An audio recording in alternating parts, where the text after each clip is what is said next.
Buenas noches, es un placer estar con ustedes aquí hoy. My name is Adrian, and I would like to speak with you this evening about an area, a large area that I call decentralized crypto-enabled platforms. How many of you are familiar to some extent with Bitcoin or have heard of Bitcoin? Pretty good. Blockchain? Pretty good. Ethereum? Pretty good. Okay, great. So we'll talk about this overall space that includes those three items I mentioned, and also talk a little bit about how we can use these platforms, these tools, in business and freedom as well. So quick background on me, did my math doctorate at an early age by kind of going around the system, the standard educational system at Rensselaer Polytechnic Institute in New York State, USA. Founded what many consider the pioneering social networking site back in 2001 called Rise, which was a big influence on Friendster, which some of you may recall, and Friendster itself was a huge influence on Facebook. And along the way, with doing peer-to-peer work, ended up being a co-inventor on a US patent on a hashing algorithm for P2P networks, which is kind of funny because that was back in around 2000, 2001, and those two kinds of technologies, hashing algorithms and peer-to-peer networks, are very central to crypto today. These days, my main project is Decent.bet, where I head up the whole technology side. Decent.bet is a decentralized casino, and in the past was CTO for a Bitcoin meta exchange startup when I first got into crypto back in 2013. Aside from that, I also have a small crypto investment management firm called Soma Capital, and we do all kinds of fun stuff with trading and investing in some of these cryptocurrencies that have some real value behind them. With Decent.bet, we're leveraging the Ethereum blockchain, and the things that we're rolling out on our platform. The products include slots and also a sports book for betting on sports events. Some of you may be familiar with some of the issues of performance around Ethereum blockchain, and so we do have some technology of our own, leveraging an approach called state channels so that we can provide a fast experience when people are clicking on the slots. Now, one thing that's really interesting about our project is that 100% of the casino profits are actually distributed back to the token holders. So this is an example of kind of innovation around the business model that we can leverage in crypto. And in terms of our current status, we did complete an ICO, a token sale, several months ago, and have launched just recently the testnet versions of our platform, both the slots and the sports book. Okay, so what is this thing? You've heard about blockchain. A lot of people will call this whole space just blockchain, right? Sometimes now we just call it crypto, which is kind of what I like. And then I just came up with this term to give a perspective on the size and the scope of the overall space, and kind of encourage us to think a little more broadly and think about how we could, all of us here, create our own platforms by mixing in some of these tools that have been leveraged so far. So here are a few examples of things that I would include in this area. One is Bitcoin, another is Ethereum. There are other tokens, other blockchain token platforms. There are also some interesting non-blockchain platforms, and that's an area of a lot of innovation, and especially for this year, 2018. Has anybody heard of DAGs? Directed acyclic graphs. So this is a real up-and-coming area, and I'll talk about that in a moment or two a little more.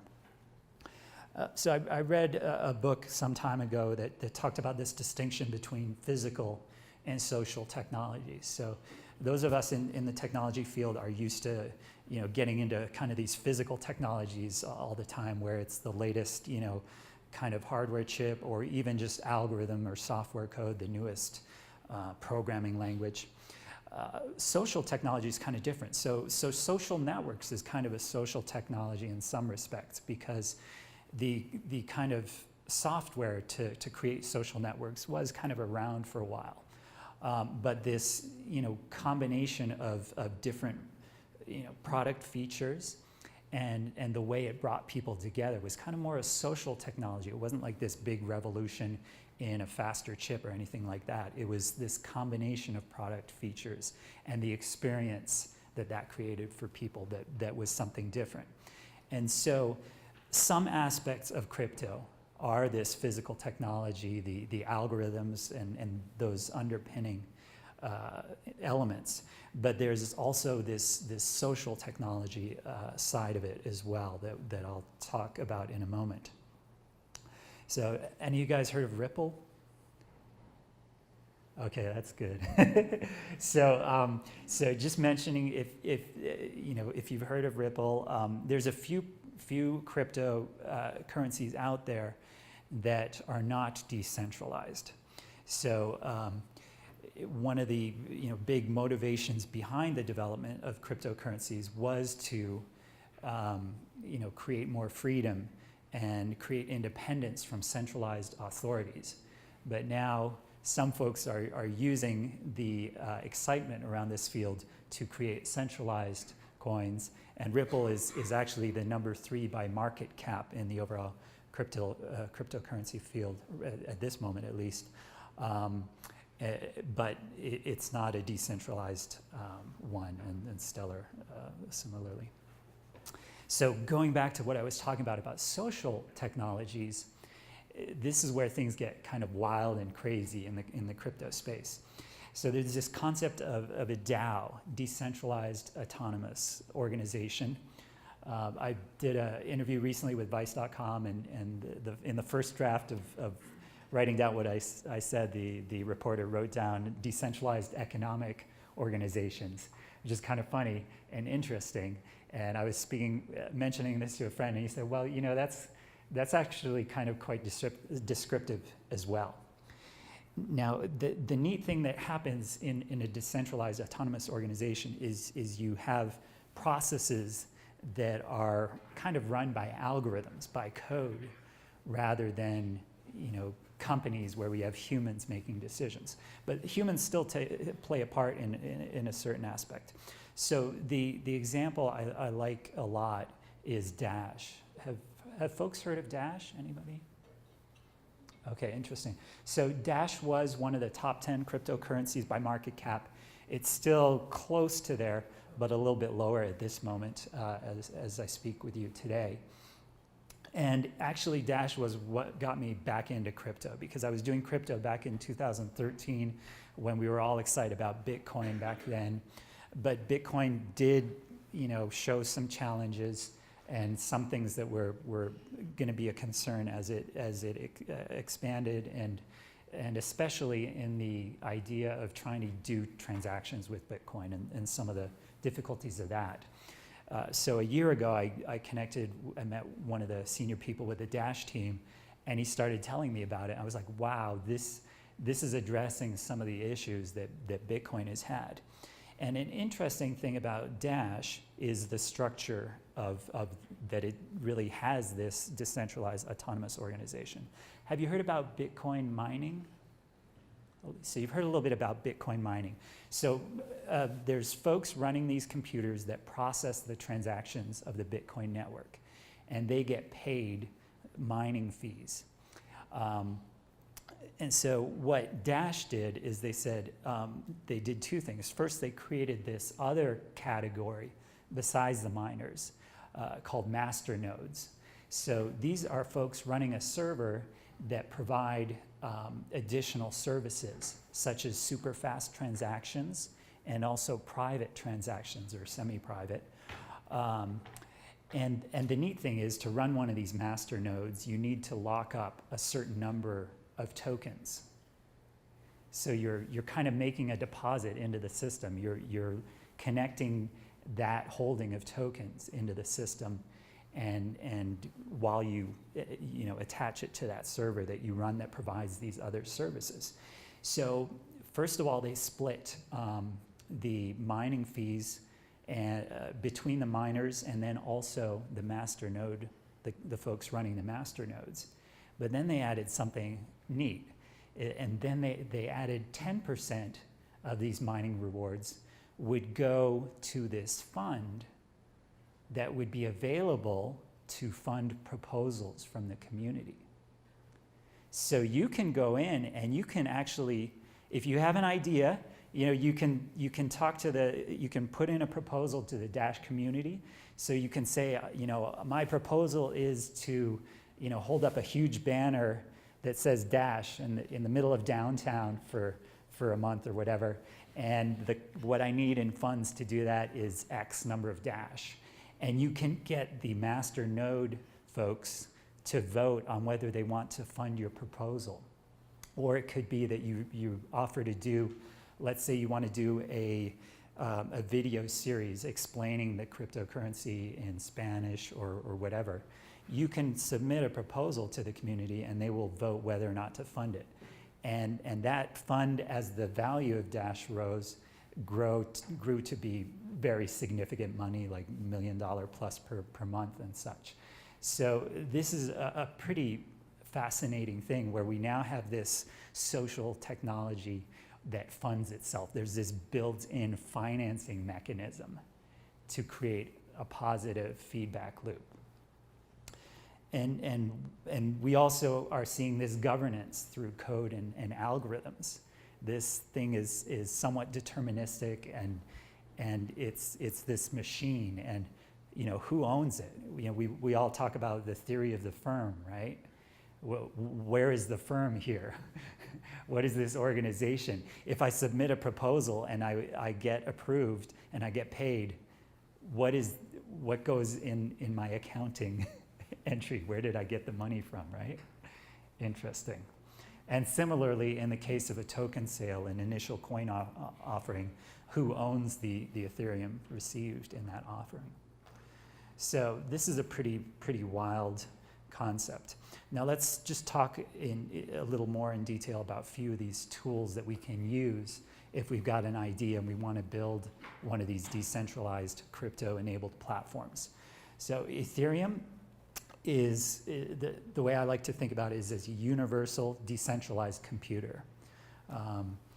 You can check out lots of info on ethereum.org. One of the coolest things I like about Ethereum is that the first lesson in learning about Ethereum is basically creating your own token.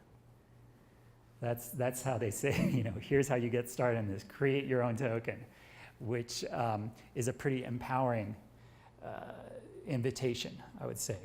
And it also has several test networks, so you can do that on a test basis without even having to publish your new token to the public network.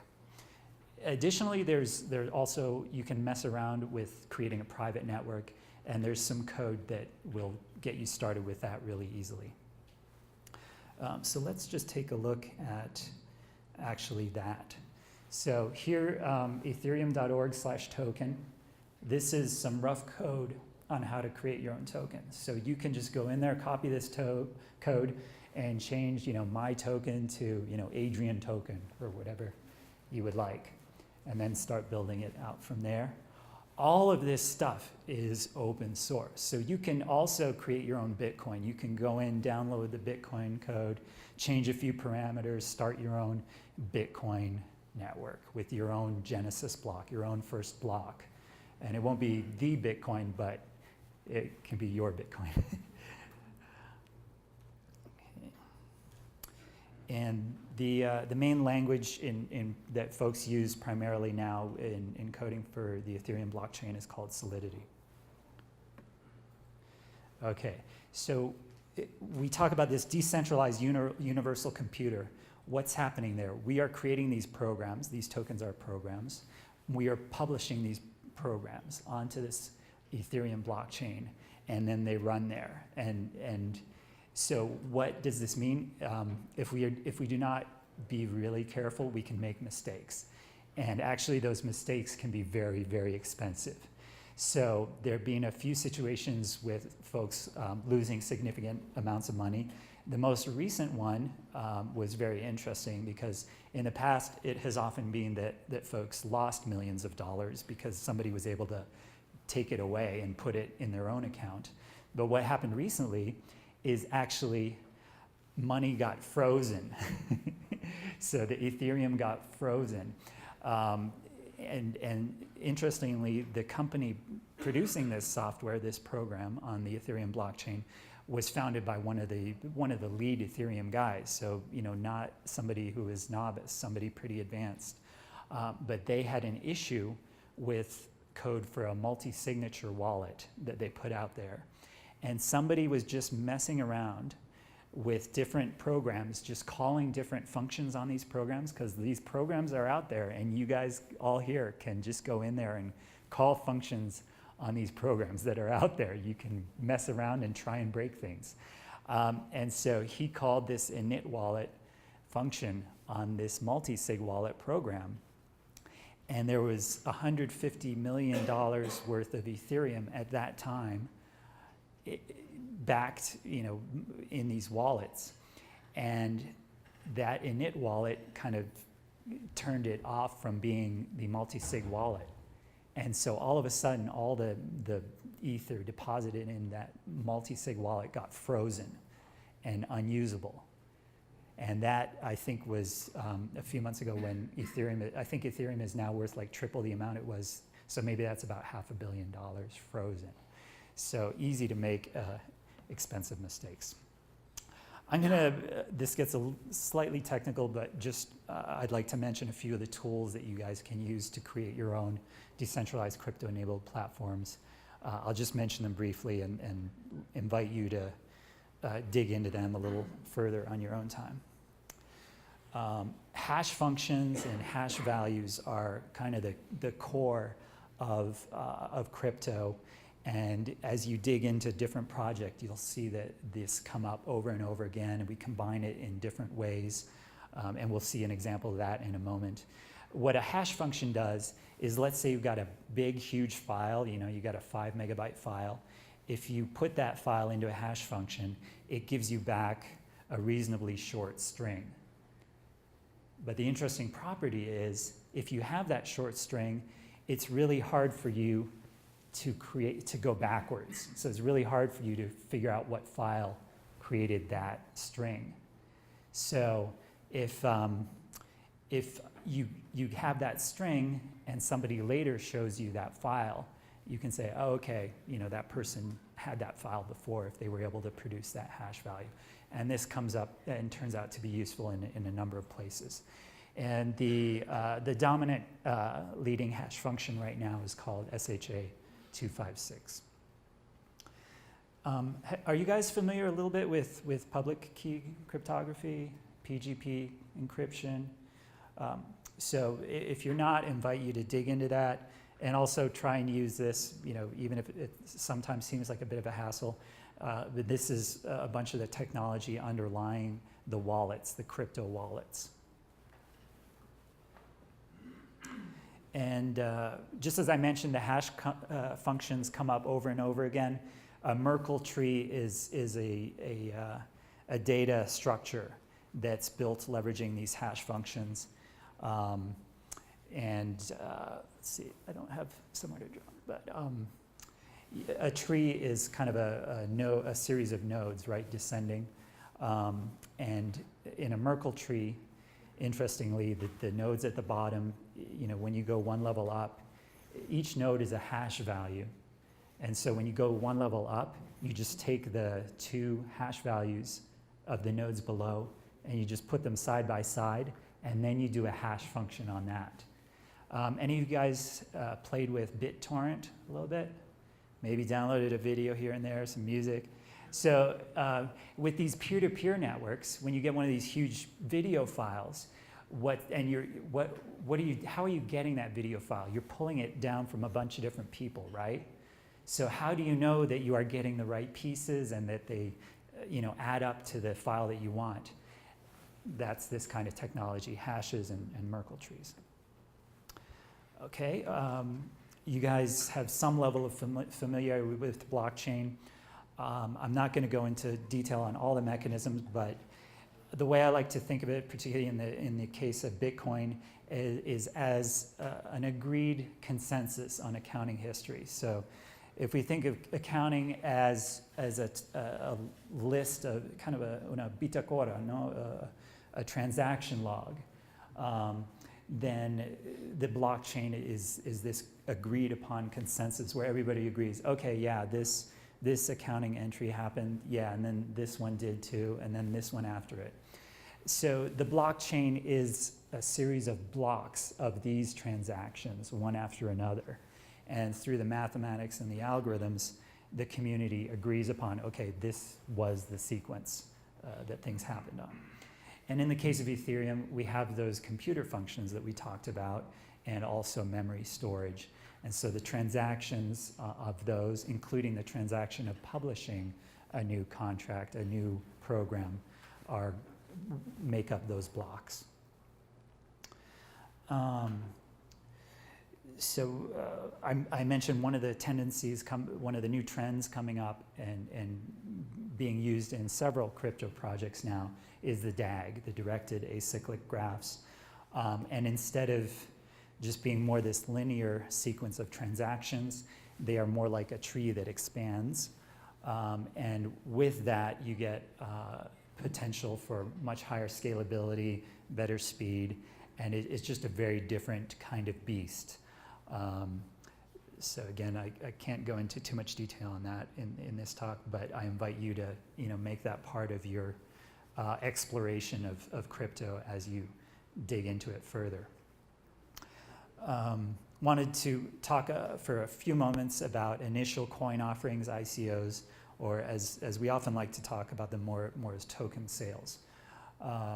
So this is when a crypto project might look to raise funding for supporting the development of the crypto project, typically by interchanging tokens for Ethereum. Note that this is not the only way to do things, right? So you can actually do things like airdrops. An airdrop is when you have you've created your token. We saw how to create our own token a few slides back, right? Create the Adrian token, the UFM token. So we can start off, actually, we could send 100 tokens to everybody in our class. We could just send those to people. And there are also decentralized exchanges. And so maybe we reserve some for ourselves and for the project, and we send out some through airdropping. So maybe people who are working and helping us with our crypto project, we say, okay, you made a logo for the project, so I'm going to give you 1,000 coins. You made, you helped us with a marketing plan. We'll give you, 2,000 tokens. And so you can either give folks tokens that way, or even just blanket airdrop folks that you would like to get invested in the success of your project. So going back to the ICOs and the token sales, there are a lot of regulatory issues. There's a lot of issues around jurisdictions, different legal systems. In the United States in particular, there's a whole set of questions and issues around U.S. securities laws and registering securities if somebody is actually raising money for a security, such as promising, if you're marketing a token, you're saying this is going to be worth X times the current value 3 months from now. That puts you pretty quickly in the category of being a security token under U.S. law. So there's a lot of things to that you have to deal with when you look at doing one of these yourselves. And one thing that many projects will do is that they will exclude certain territories. So they may tell the people in their community, this is not available in the following countries. And in some cases, they may also require people to upload a photo of a passport and they will have a process where they will whitelist, what they call whitelist an Ethereum address, meaning that they will accept funds from that Ethereum address. And that goes into the smart contract, the program for running that ICO. So that's just a little bit of a dose of what goes on with an ICO. So, talking about ICOs, you can see how this can apply to business and how we can craft things. And you saw in the example of returning profits back to the token holders and how that can be an interesting area for innovation, right, in business. So let's just talk briefly about opportunities for freedom as well. Can we use this kind of technology and social technology to increase freedom? One of the beautiful aspects of it is to explore this whole decentralized nature of it.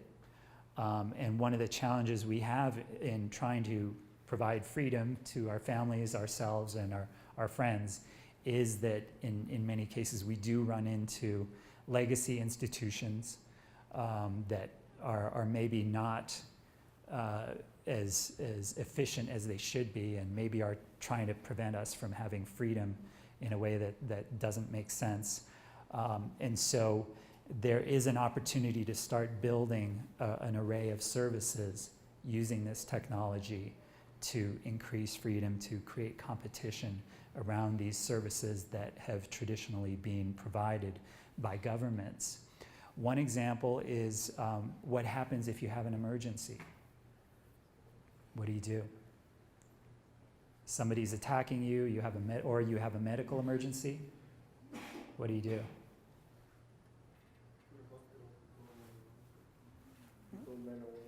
Call 911. I don't know how well that works here. Okay, I think I now know how well it works here. So who provides 911 service? The government, right?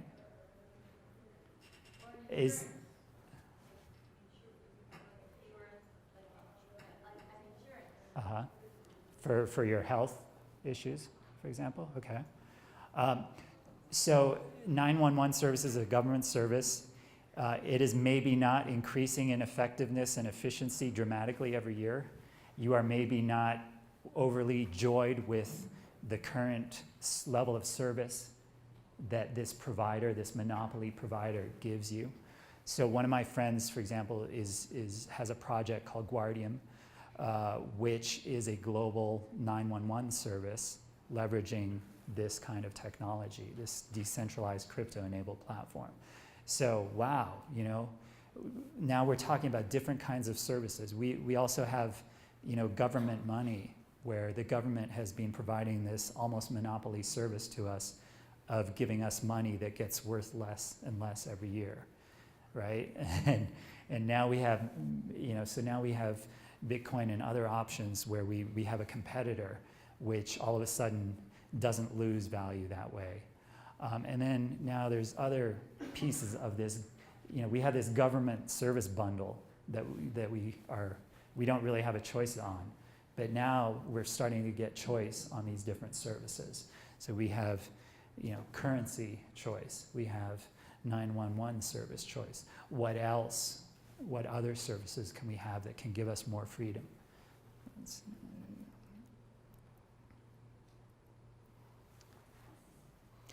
And what has been our challenge in creating freedom in the past?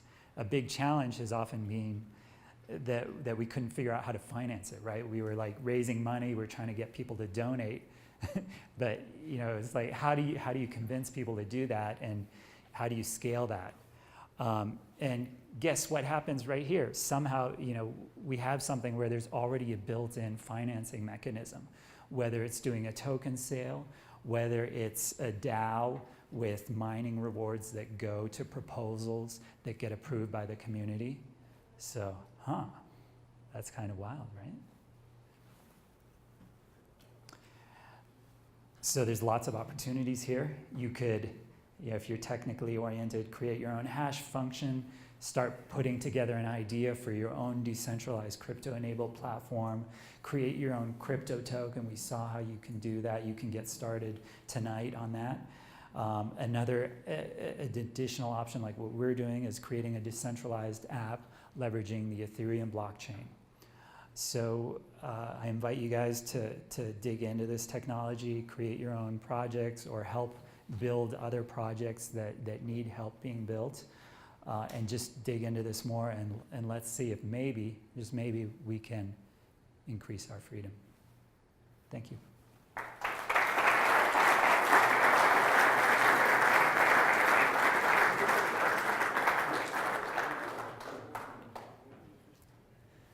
Questions? Preguntas? Oh, we have a mic for questions, so I have a gentleman up there.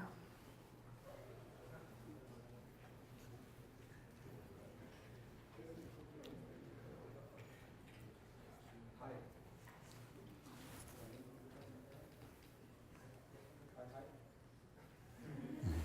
It's Japanese, sorry. So you spoke about solidity. Uh-huh. How is it to learn solidity if you are used to Python or vids? Is there anything in common? Yeah, jump into it. If you're doing JavaScript and Python, and I am also hiring Solidity developers, whether they are just getting started or already are into it. So yeah, just dive in. It's very easy to kind of do the first steps getting into Solidity. It is a bit challenging to do the advanced stuff. So we already saw the expensive mistake example, right? Where some pretty experienced developers just did not take care of a loophole. And the embarrassing part is that actually another developer reported that issue 3 months previously on GitHub. So there was a public, report to the team saying, hey, you guys should probably take care of this. And that was 3 months before somebody actually got around to, freezing up all that ether. So it is a different kind of language and a different kind of process to get into. One example of it is designing stuff to be efficient. So we have this decentralized universal computer that is Ethereum, but in some ways it's essentially everybody running all the same transactions over and over again. So, we're used to thinking about peer-to-peer networks where people do different stuff on their computer, but it's almost like everybody's computer going through all these steps in a way.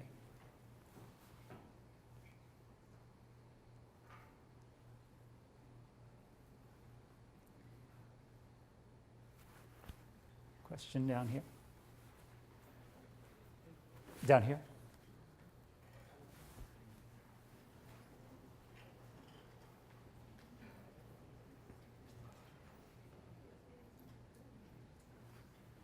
So I actually have two questions. Mm-hmm. One is, do you consider Bitcoin and Ethereum like safe?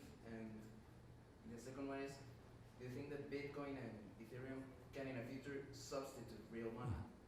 So when you say safe, would you be comparing that to Venezuelan bolivars? Or US dollars? Or tell us about what safe means to you.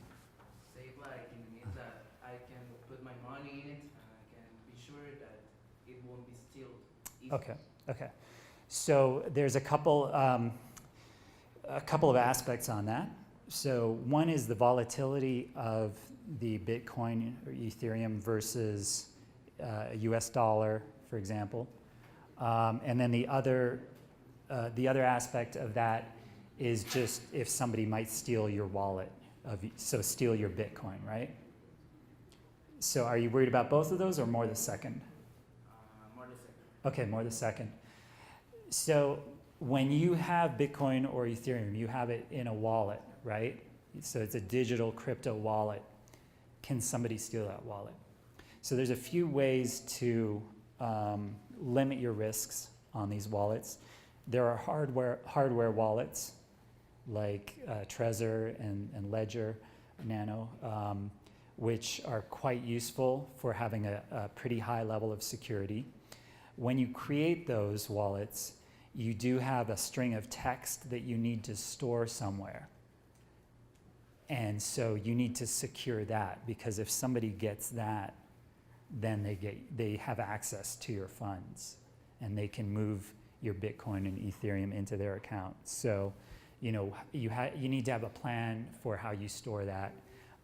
If you definitely want to store that, you don't want to just leave it, depend on the piece of hardware, the wallet, because if the hardware breaks, and you have the private key, the passphrases, you can buy another piece of hardware and just configure that one to access your funds again. There are also software wallets where your private key and so on is stored in your laptop, and that is subject to risk of a virus or some other bad action getting into your laptop. So that is a risk to manage there. Now, what is the alternative? Well, we do have the alternatives of putting our money in the bank, in our non-Bitcoin, non-Ethereum alternatives of putting the money in the bank and hoping the bank does not take our money or the government takes our money, right? Like, we've seen with private retirement accounts, some of the governments here in Latin America take those, just seize those retirement accounts and say, oh, guess what? You're now in the government retirement account, and good luck seeing your money in the future.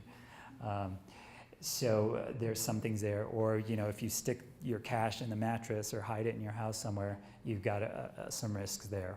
So there definitely are risks, but I think you can see that there are strategies to manage those risks. And your second question again? If Bitcoin and Ethereum can substitute real money in the future. Okay.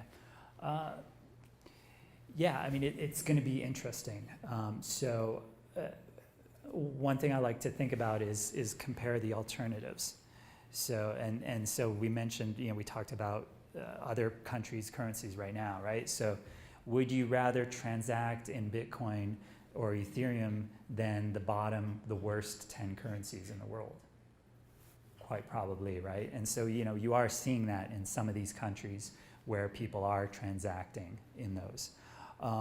In addition to Bitcoin and Ethereum, we are seeing some other cryptocurrencies that are a little more geared towards, regular payment usage. Right now, Bitcoin and Ethereum are not great for buying a piece of gum, right? The transaction cost is too high to make sense to use it to buy a 5-cent piece of gum. So I think there's a lot of movement in the right direction. I am not sure how that is going to play out, but it may be that we have, something like a Dash or something that has a better payment transaction use case and solution there. And it may be that Bitcoin and such is more used for bigger items and transactions. One of my friends just bought a truck the other day in Costa Rica, paying with Bitcoin.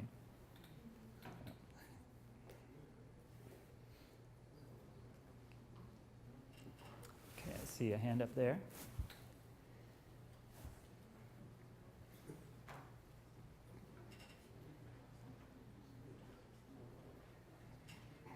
Okay, so my question is, do you think these platforms are fail-proof enough to actually support services, for example, such as healthcare? You just mentioned, these mistakes some developers did where they messed up and suddenly 150 million or so dollars were completely frozen. Uh-huh. If you have services such as healthcare relying on these funds and these assets, Mm-hmm. and they get frozen suddenly, how would that work? Because you have people's life depending on them. Uh-huh. So how would you work around that?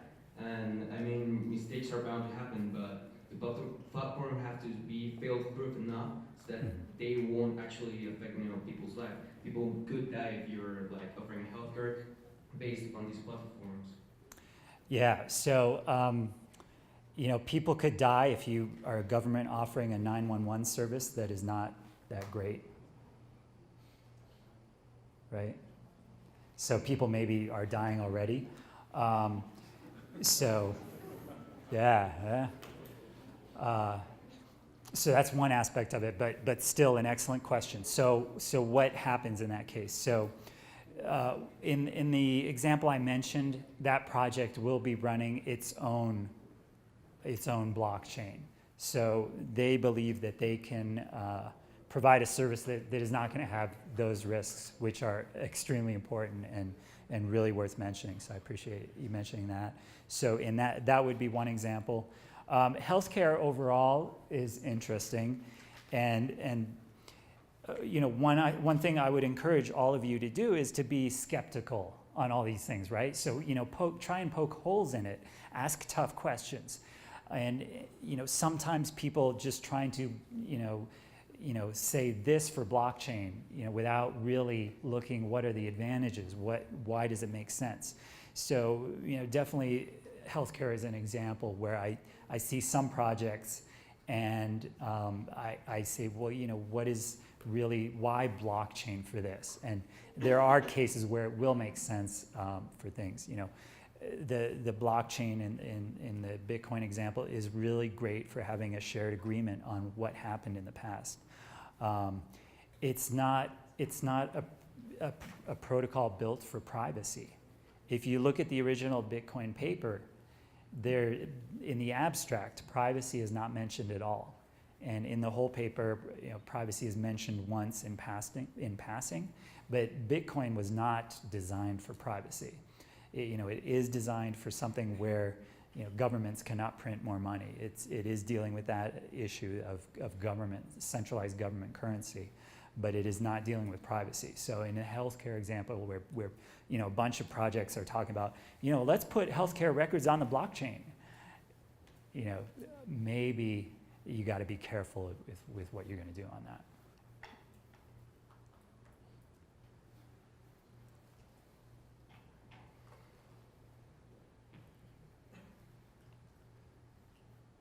So you're all ready to start your own crypto tokens, create your own crypto token. Do you have any questions on that?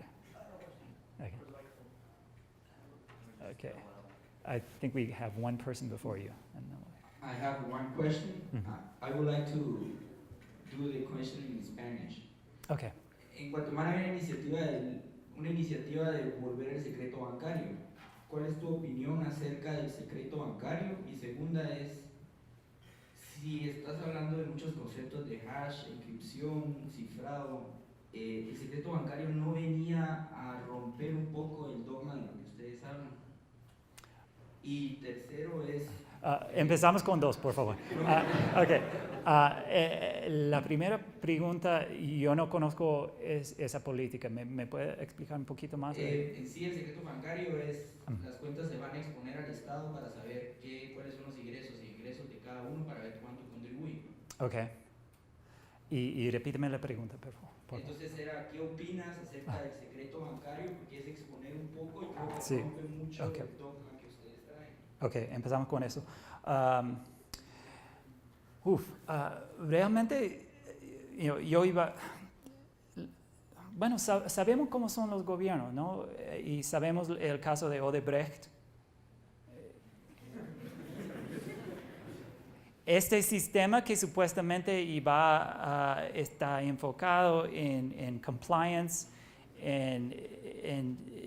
bueno, todos aquí hemos intentado abrir cuentas bancarias, ¿no? Y sabemos todas las reglas, los requisitos que nos mandan a arreglar y peor si queremos lanzar un negocio y crear empleos, que es aún más difícil tratar con el sistema bancario.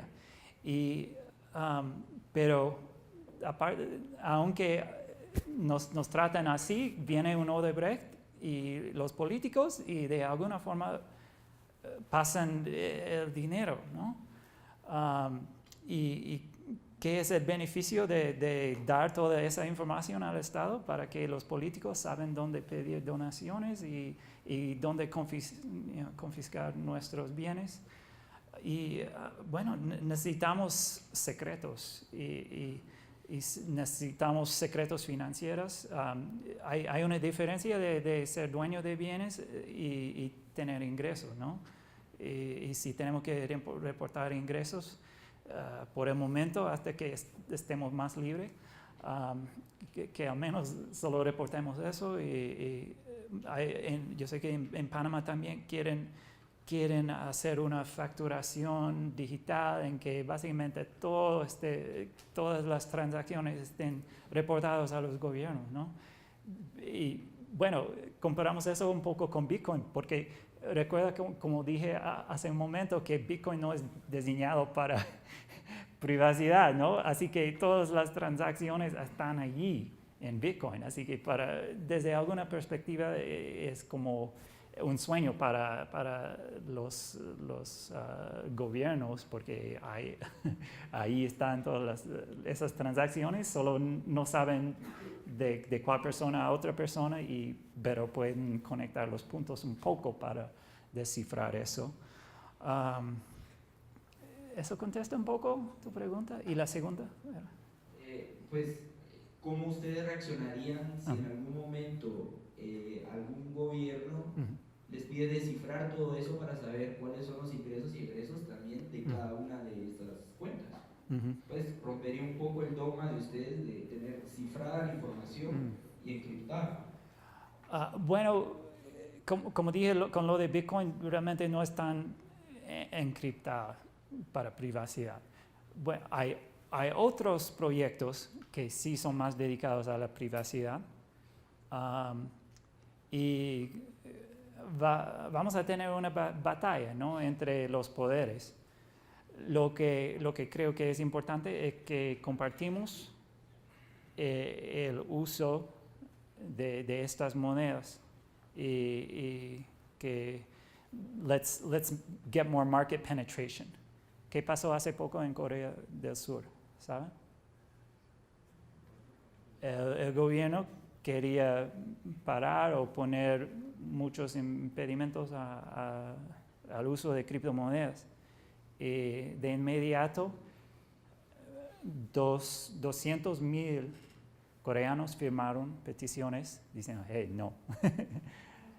Y si podemos tener un market penetration para tener un apoyo ciudadano de que merecemos tener esta tecnología, esta opción, eso va a poner una realidad a los políticos y los gobiernos.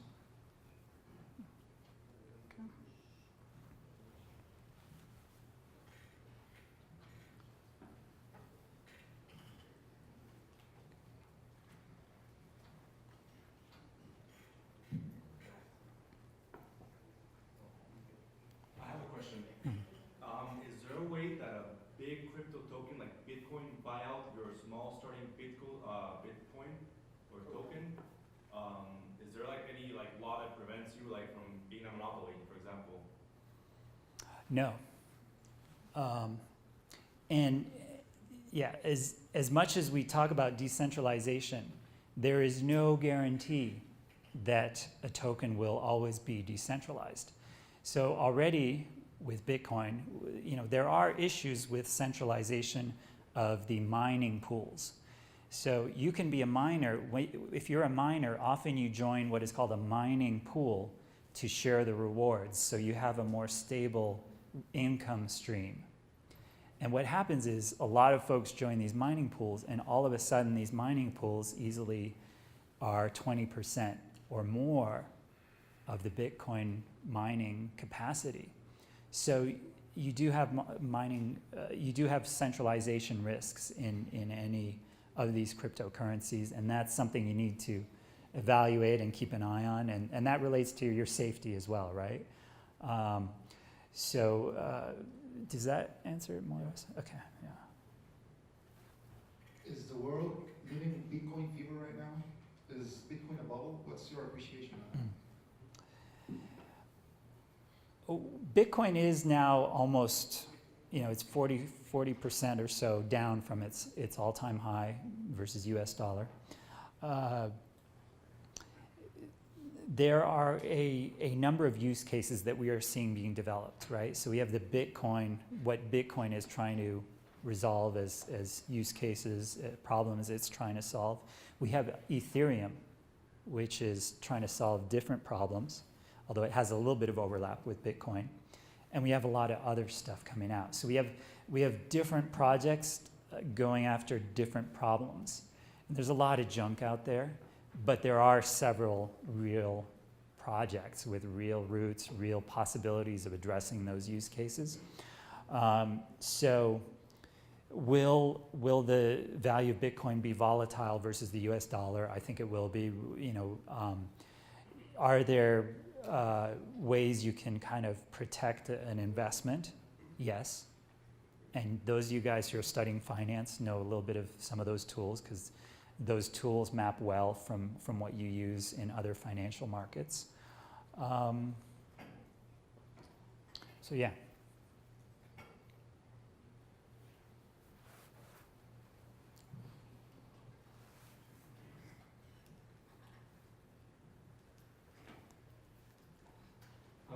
What's your perception about the Guatemala market in this type of coins?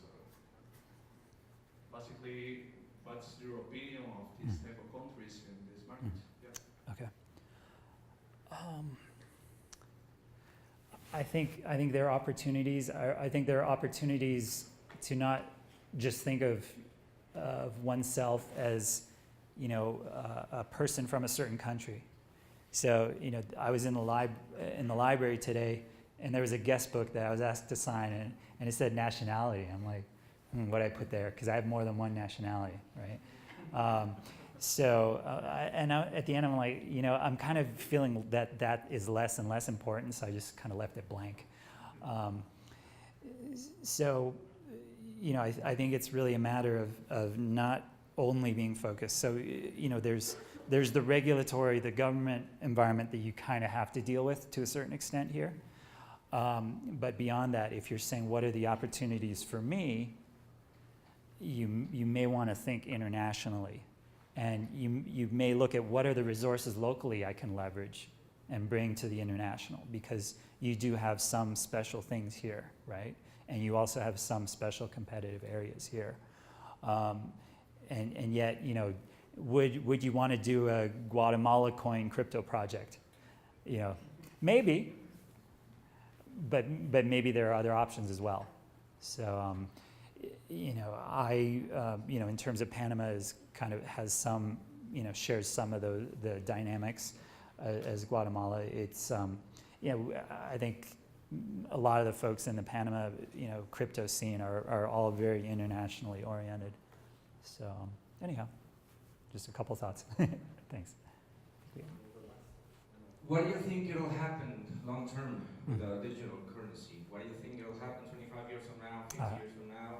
But most important, what do you want to happen? Because you as an investor, you must have seen something here besides making money, obviously. Yeah, I mean, I would like to see stuff that is less the investor side and more the human person side. So, you know, I would love to see that this can lead us to potentially having some more freedom, some more options. Maybe it doesn't expand to all countries, but maybe it helps us create some new city-states, some new countries, some new opportunities for people, some new freedoms for people. I mean, I think that would be the real win here, aside from whatever happens on the investment side.